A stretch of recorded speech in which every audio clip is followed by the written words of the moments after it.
In this video, I'll pick up my big format camera and I will end up in the middle of nowhere.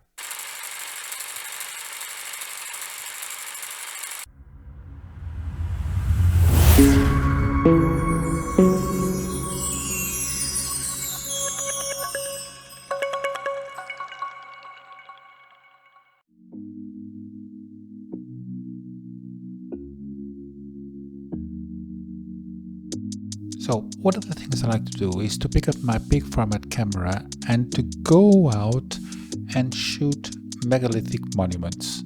And I've been doing this for quite a few years now on what we call now full frame cameras, which are just 35mm. And I think that the appeal started a few years ago when I was photographing the middle of Portugal. And all of a sudden I saw this big, huge rock and I thought, this should be cool to photograph at night with a starry sky. And I did it for quite a few years, and I still do. I still like to go out during the middle of the night, in the middle of nowhere, and start to take photographs of these kind of old abandoned megalithic monuments. So I've recently started to abandon the 35mm towards the medium format and the big format.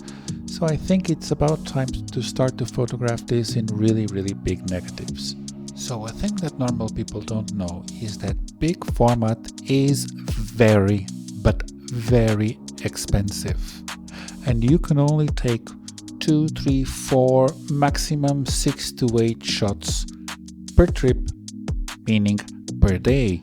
Because whether you like it or not, big format forces you to take several material with you, which is huge, cumbersome, and absolutely heavy.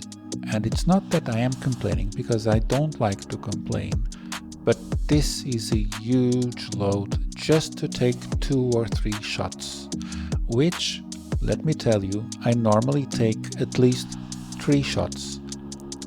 A normal shot, in big format of course, a shot where I swivel the front lens, and a shot where I swivel either the front lens and the back standard, or both of them. So the question that you might be posing is it worth to take this kind of material for just 1, 2 or 3 shots? And the answer is yes, because the quality and the size that you get from it overpasses anything else that you might think of. To give you a very clear idea, this image that you're seeing now is 2.5 gigapixels. Yes, 2500 megapixels. The image itself occupies 3 gigabytes on my hard drive. YouTube does not give any justice because it just scales down so it can show it on the video. So the first position I went was a 5,000-year-old grave. And the first problem that I encountered was that somebody had set 3 huge, horrible poles around it. So, let's see how are we going to solve this.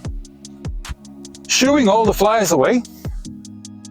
I'm still admired how come there's only 3 poles and not 4.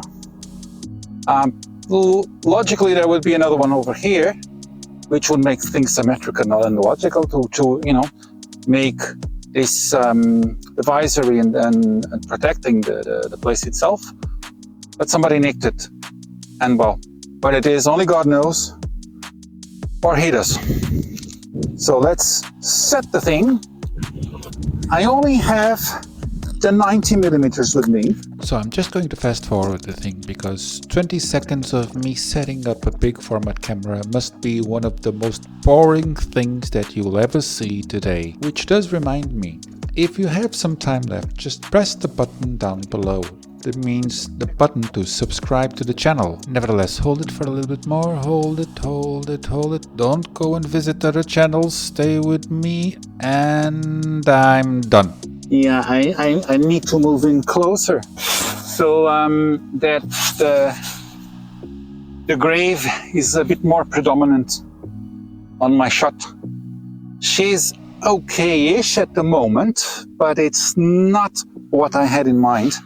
And the reason is that this is a 90mm lens, which is equivalent to 20 to 22, 24, somewhere there. So it's a bit too wide. So let's move forward. By the way, this was handmade. Huh? I sewed it myself. That's why it's like in this really amateur thingy. But well, it will do. Just going to raise this. How do I raise it? It's over here.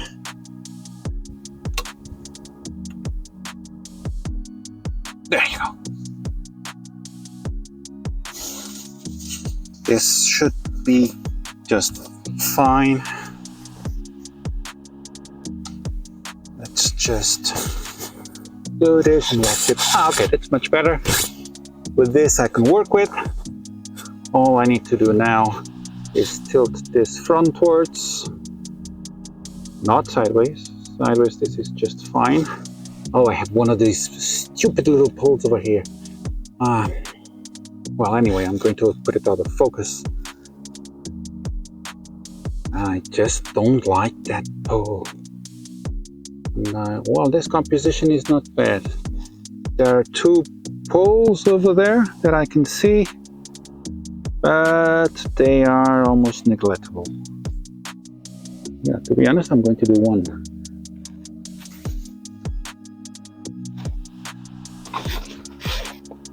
Well, this is very sharp as it is anyway. So let's have a look.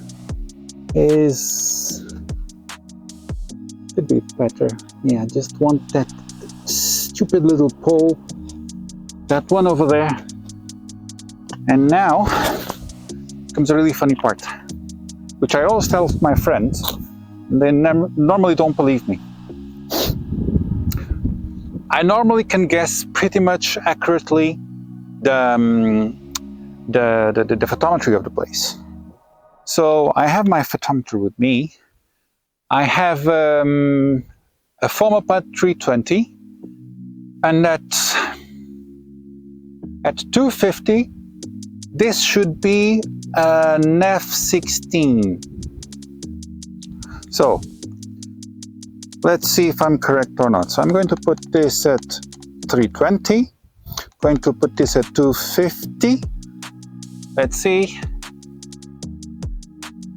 Yeah, F13, F16. Bang on. This means that I'm going to shoot at 1/500 of a second at F11. I'm first going to prepare already the shutter and close this. Otherwise, I'm going to forget, and I'm going to leave it open when I insert the unit, and then you will have some guy screaming in the middle of nowhere all the bad words that there is in English. Well, actually in this case in Portuguese. This is going to be the very first shot. This is already in focus. Normal. So this is going to be the normal exposure. And my little big helper is going to go right about here.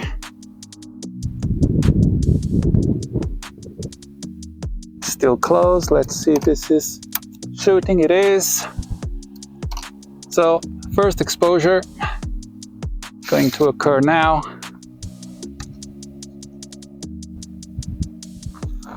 One, two, three.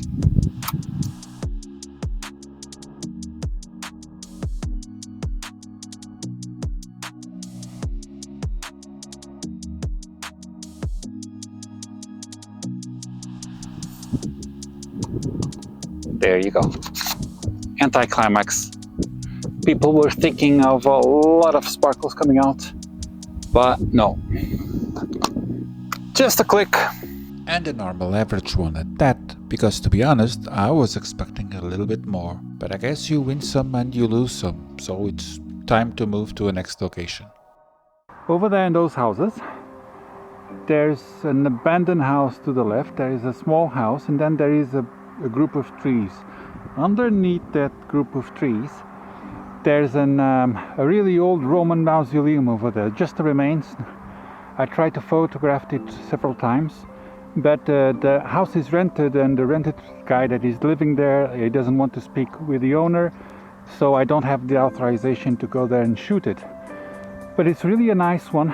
It's too bad it's a 2,000-year-old mausoleum, which is, well, there, but I'm not able to shoot it.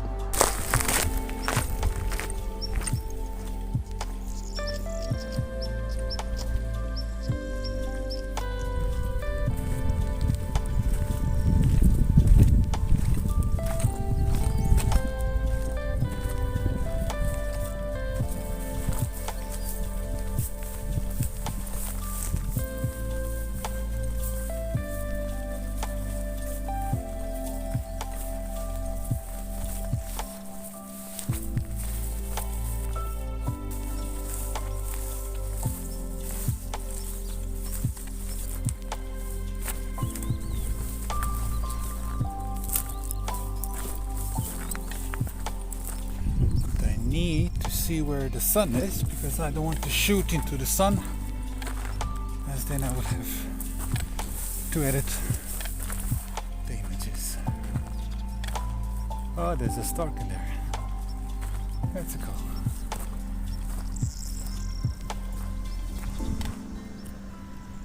Yeah, that's my composition, right? Oh, don't fly away! No, go back! Ah, stork, come on!